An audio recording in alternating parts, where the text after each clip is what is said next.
Hello everyone, this is Crota giving you a shoutcast and a series between Millenium and Acer, part of the Teamstory Cup, as that seems to be all of the replays that are currently being released. Millennium's Feast is spawning as the blue Protoss on the bottom left-hand side of the map. Meanwhile, Acer's Bly is spawning on the top right-hand side of the map as the red Zerg. Zerg versus Protoss, game 1 in the series, as both players get formalities out of the way. Good luck, have fun, and let's have a nice, good, clean game, and we'll see what these players will be trying to go for. Now, in a series like this, it is essentially a whole bunch of best of ones, as the players will not be able to play again unless they are part of that ace match. And I do not know all of the details in the tournament setup, but I do believe that there is an ace match in the Teamstory Cup. However, I could be mistaken. My apologies there if I am wrong. Now, it looks as though Feast is going to be going for a Forge fast expansion. And rather narrow choke point here. There is a good place to park an Overlord over here along this high ridge. I am interested to see what exactly these players will be doing in this Protoss versus Zerg matchup.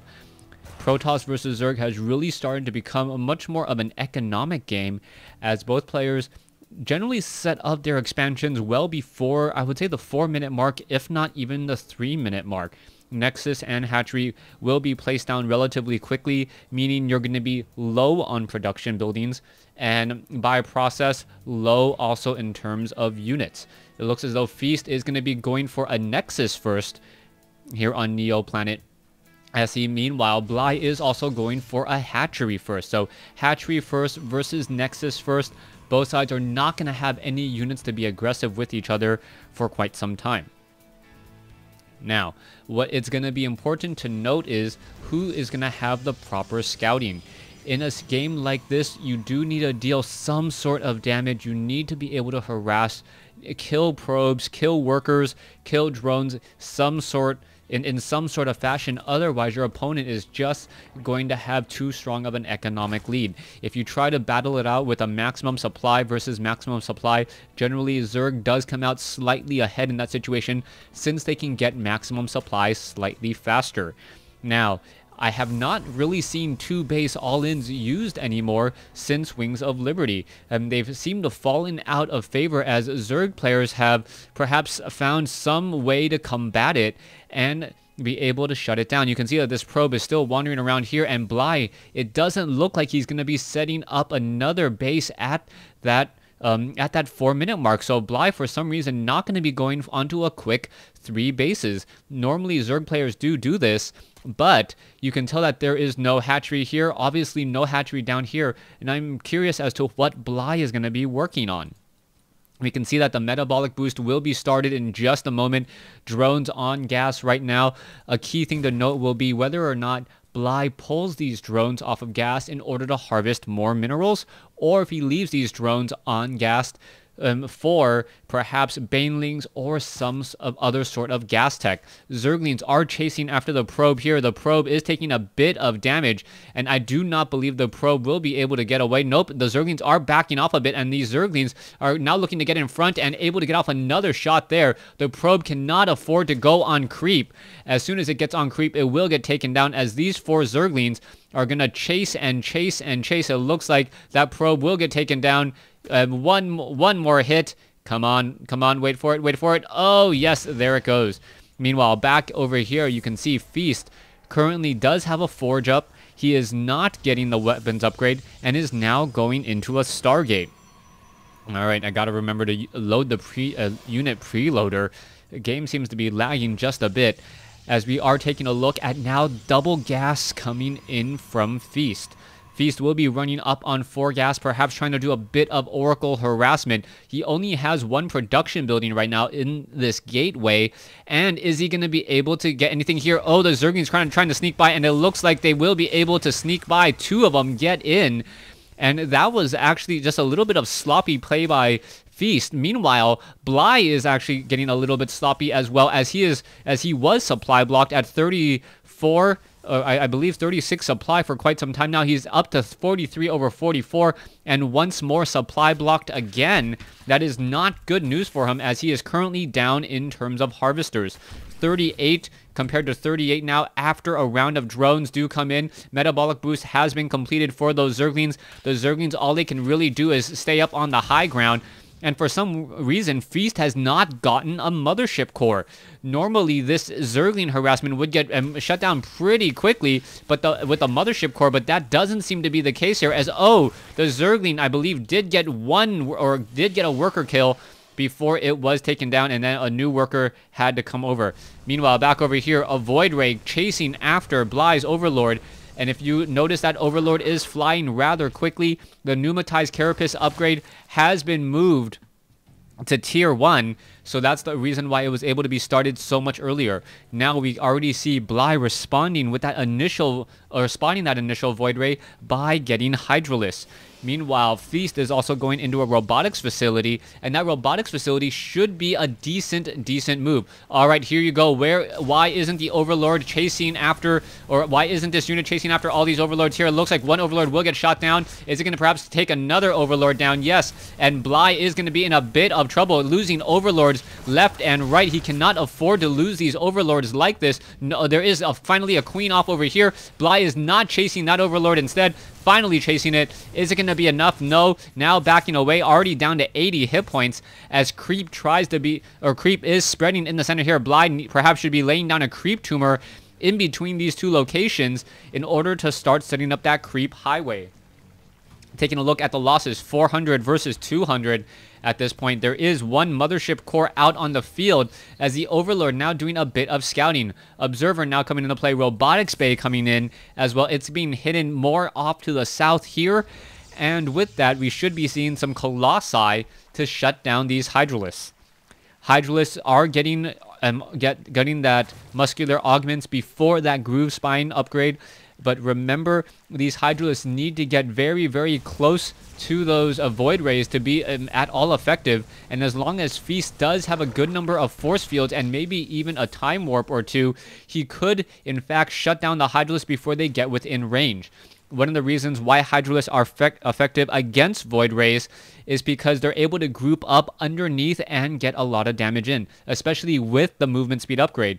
If you're able to perhaps split up the army just a bit, that does come in as a big indication or a big bonus, as you now see the Hydralisks now trying to come in. Zealots and Photon Cannons coming in. There's the force fields, as we now see that the Hydralisks are trying to back off. All right, Mothership Core, Photon Overcharge on the Nexus. A crazy number of units already coming into here. This Mothership Core may get taken down already, as the Nexus already at 3 kills, trying to get even more. All right, already up to 4 kills, doing a great job there. Hydralisks now making their way back over instead, and may in fact engage on the front door. Colossus does not have the extended thermal lance range yet, and this could be very painful as the Hydralisks are simply just going to charge their way through. Here we go, the Photon Cannon getting in a fair number of kills. The Colossus backing off to the very far back here, and Bly is actually taking a lot of losses trying to push in, and all he has to really show for it is a down Forge and a down Photon Cannon. The Colossus only has 4 kills though. The Photon Overcharge has been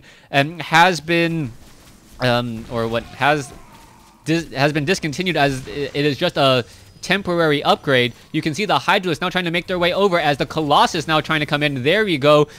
Colossus already up to 5 kills, getting in even more damage. Extended thermal lance range has not been completed. It hasn't even been started at this point, and these Colossus need to finish off all of these Hydralisks. The force field quickly going to get taken down as Zergling's now trying to swarm in.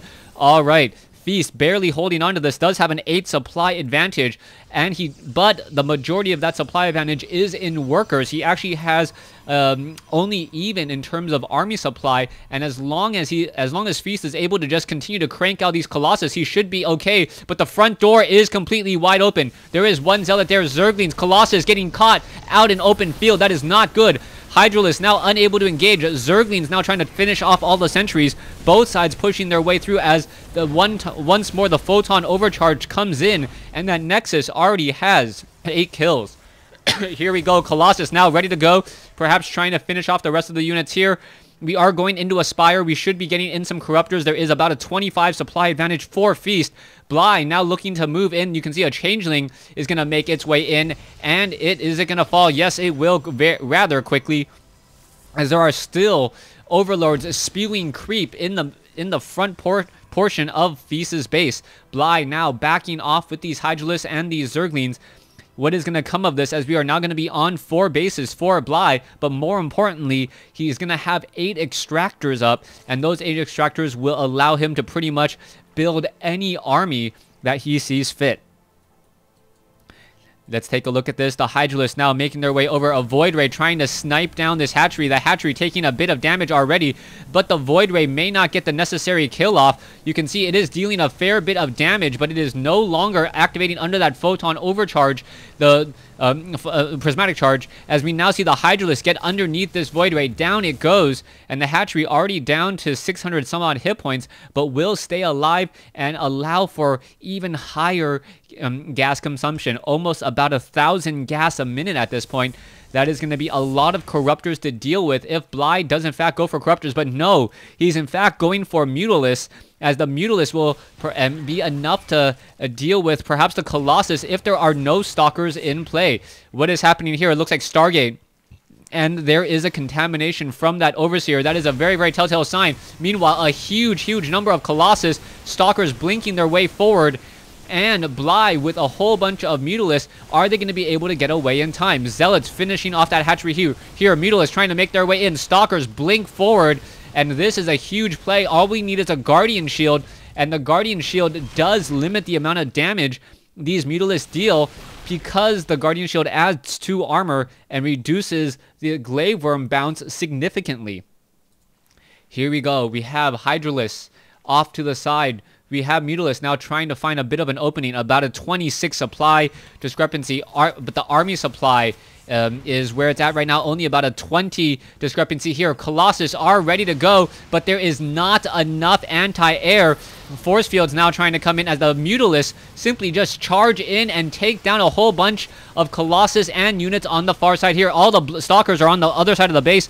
Meanwhile, the Colossi, Zealots, and Sentries trying to clean up, and this is going to turn into a base race as the front door has opened up. Mutalisk cleaning up the mineral line. Meanwhile, Colossi cleaning up the bases. Stalkers taking down multiple bases here, as we see Stalkers also inside the main base. Bly, does he have enough of a standing army? That is going to be key at this point, as we now see Stalkers blinking or warping in on the backside here. As long as Feast has a good number of units, he should be able to win out any sort of base race. There is a base on the bottom right hand side of the map, and I believe Feast will be able to take this game from Bly, as Bly just never got the necessary corruptors. He was hoping the Mutalisk would be enough, but in a base race situation, oh, Stalkers blinking back. They're going to get under the cover of the Photon Cannons again. Photon Cannons do deal a lot of damage to those Mutalisks, more than 20 damage a second. Meanwhile, we also see the Mothership Core now trying to make its way over. Perhaps we will see it on that Photon Overcharge again. Another Mutalisk getting taken down. Mutalisk still pushing in. Bly sitting at 70 supply. Feast is sitting at 113, and building after building is getting destroyed. All right, Broodlings now getting taken down, as we see the main base. All the Hydralisks will fall here, and once these Hydralisks fall, there is enough Stalkers, I believe, to escort these Colossi and finish off this base here. All right, here's the engagement. Colossus actually taking a lot of the damage. Guardian Shield constantly getting re-popped, as every single Colossus is getting focused down as quickly as possible. All the sentries now down. Mutalisk versus Stalkers, but the Mutalisk have superior numbers, and this is actually turning into a rather interesting fight. The Stalkers, will they be able to blink away and return back home? Yes, they will be able to do so, as there are still 13 Mutalisks on the field. Zealots going after another hatchery here. You can see still Stalkers on the far side. These Mutalisks looking to find a way to deal damage, as the Harvester count is now, or the army supply is 62 to 28, but not enough here. All right, Photon Overcharge once again coming online for that Nexus. We do have one Phoenix joining in on the fight, and if that Phoenix can just stay just out of combat range from those Mutalisks, that is going to be enough. Stargate no longer going to be able to train in any more units. More hatcheries coming in from Bly, as Bly is trying to stay in this game still. Feast does not know about the hatcheries in the center or at the 6 o'clock position. Mutalisk attempting to fight their way and get back into this game. Extractor now taken down, as Feast has to know a base is somewhere, and this one hatchery is pretty much hiding in plain sight in the center portion of the map. Here we go. Mutalisk now coming in again. And are we perhaps going to get another photon overcharge? So much damage being dealt. Stalkers now trying to make their way over. The Mutalisks do have a very good natural regeneration as the Mutalisks maybe link forward and yes, take down 1 or perhaps 2 Mutalisks. This is important for Feast to do as there is not going to be any additions to Bly's army for quite some time. If you can even try and trade, Mutalisks now blinking forward, or sorry, Stalkers blinking forward as the Mutalisks get caught. The Phoenix playing a very dangerous game, and there's the GG. Bly loses, and Acer falls behind 1-0 in this series. Thanks for watching. Thanks for listening. Hope you guys enjoyed Game 1. Please stay tuned for Game 2.